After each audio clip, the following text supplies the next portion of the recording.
പറഞ്ഞെങ്കിൽ ഒരു ഇൻഫോം ചെയ്യാൻ വേണ്ടി വന്നതാണ് ഒരു കാര്യം. അതായത് 16 Pro Max എന്നൊരു കസ്റ്റമർ അടുത്ത് കൊണ്ടുവന്ന് ആ കസ്റ്റമർ കൊണ്ടുവന്നപ്പോൾ ആ ഫോൺ കോപ്പിയാണ്.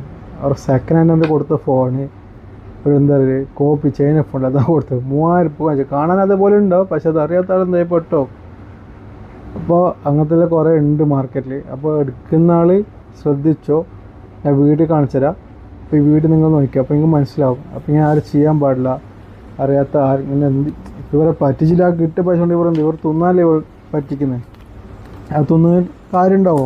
തടിക്ക് കൊള്ളുക പൈസ ഒരിക്കലും കൊള്ളൂല. അത് നല്ല നാളെ ആഹ്റൊക്കെ പറയേണ്ടി വരും. എല്ലാം പഠിച്ചതിനോടെല്ലാം പറയേണ്ടി വരും. അപ്പോൾ ഇങ്ങനത്തെ മാർക്കറ്റിലുണ്ട്. അപ്പോൾ അത് ശ്രദ്ധിച്ചോ. യൂസ്ഡ് ഫോൺ എടുക്കുന്ന ആൾ കെയർ ചെയ്തോ. ഫോൺ ചെക്ക് ചെയ്ത് നല്ല ഒറിജിനൽ ആണെങ്കിൽ മാറ്റുന്നൊന്നും പ്രശ്നമില്ല, പക്ഷേ കോപ്പി എടുക്കാതിരിക്കുക. അതേ പറയാനുള്ളൂ. ശ്രദ്ധിച്ചോളൂ എല്ലാവരും. അപ്പോൾ ഓക്കെ, ബൈ. ഇൻഷാ അല്ലാഹ്.